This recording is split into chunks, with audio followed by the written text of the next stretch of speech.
5 strikers Manchester United could actually sign this summer after Erik ten Hag admission. Erik ten Hag says Man United will scout for another attacker this summer, and there are several realistic options to consider. Erik ten Hag has confirmed that Manchester United will be searching for a striker this summer. With Anthony Martial due to leave at the end of his contract, United will be left with one natural centre-forward, Rasmus Højlund, upon the Frenchman's exit, and so will need backup.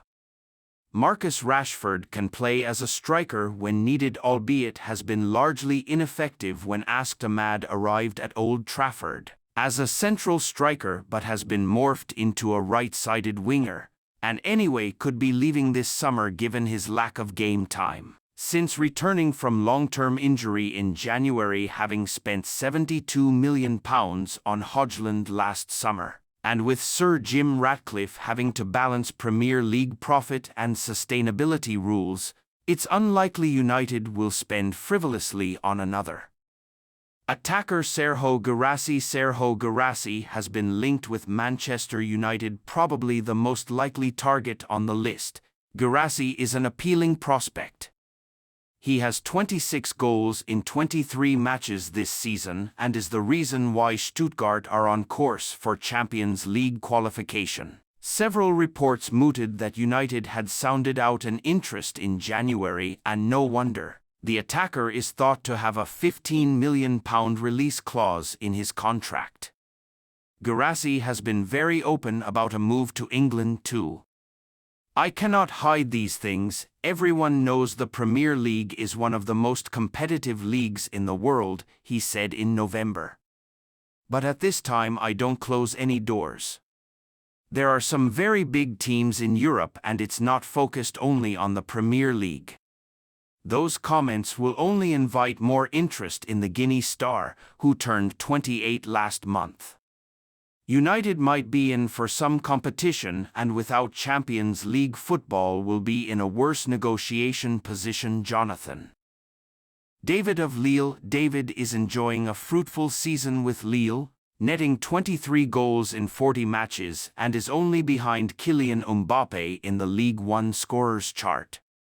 The Canada international doesn't turn 25 until next January, and so is perhaps not yet at his peak. Lille are understood to want around £50 million for the attacker, but if United can barter the price below £40 million for a player who will soon be entering the final year of his contract, then it might be a worthwhile gamble. The positive in such a deal is that David would challenge Højlund for a spot, rather than merely settle for second fiddle.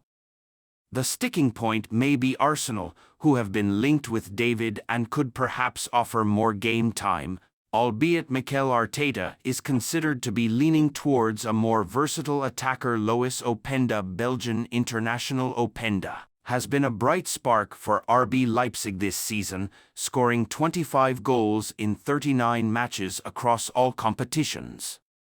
He has netted against Bayer Leverkusen, Bayern Munich and Manchester City this term, so is not one to shirk a big game. Diogo Dalot. It's a fact. Diogo Dalot contradicts Man United manager Erik ten Hag and admits to major problem shoppers snapping up a nifty garden storage solution for £40, cheaper than Amazon, B&Q, and the range shoppers rush to buy brilliant £40 garden storage solution as price drops below B&Q and the range. "I want to be a top player. I want to play for the best teams in the world," he told The Athletic in January. Perhaps encouraging for United to hear the concern is his current physique. The 24-year-old boasts a slender figure, and questions would be asked about his robustness in the rough-and-tumble Premier League. That said, he's been injury-free all season and has bags of pace, as seen against Man City. Contracted until 2028, Openda would not come cheap, though, nor would he settle for being a bit part player in the long run. He is 3 years older than Højlund and has more Champions League experience. Some convincing would need to take place. Dominic Solanke. There are several things to say about a possible Solanke approach. Having previously played for Liverpool, the player may be tentative, albeit a move to United would be hard for someone in his position to turn down. There is also a danger of recency bias. His 16 Premier League goals in 31 matches is a healthy return, but this is the first time he has tallied double figures in a top-flight campaign. But the question perhaps should be asked, should such numbers be expected from a striker who would play a rotational role? Does he even want to play a rotational role? At 26, Solanke might not wish to settle for second best at a club. However, United do need a second striker, and it's not like they haven't purchased ex-Liverpool players before. Solanke may not be high on the list, but he is an affordable option at circa £30 million if other ventures fail. The bright lights of Old Trafford may be too much for the attacker to resist. Ultimately, Man United chiefs given Erik ten Hag sack message midway through Bournemouth clash. Manchester United fans took to social media to vent their frustrations at Erik ten Hag during Saturday's match against Bournemouth, who led 2-1 at the halftime break. Furious Manchester United fans called on the board to sack Erik ten Hag on social media during their 2-2 draw against Bournemouth on Saturday evening. The beleaguered Dutchman has endured a torrid second season at the helm, with United lagging well behind their rivals at the Premier League summit. And the arrival of Sir Jim Ratcliffe and Ineos has only heightened the pressure on him, given they are now the ones calling the shots at Old Trafford, with United trailing 2-1 against Bournemouth on the cusp of halftime at the Vitality Stadium. Ten Hag cut a forlorn figure on the touchline, and disgruntled fans wasted no time in calling for his head. Online. One fan posted bluntly, "Sack Ten Hag now," while another raged, "If we don't win this game, Ten Hag has to go." Others posted with the hashtag Ten Hag out. Throughout the match, Andre Onana reveals his stance, with Man United players split over Erik ten Hag's future. Although United trailed at the break, Ten Hag's men rallied to take a point back to Manchester. Captain Bruno Fernandes, who scored in the first half, restored parity again from the penalty spot in the 65th minute. A draw is unlikely to do United any favours in their bid to secure European football for next season, though, and the South Coast stalemate means they end the day in 7th place. While Ineos and Ratcliffe have remained tight-lipped over Ten Hag's future, recent reports have indicated that the former Ajax chief is currently being included in plans for next season. Join the debate. Do you think Ten Hag is still the right man for Man United? Let us know here. It remains to be seen, though, whether that stance would change if results are poor between now and the end of the season.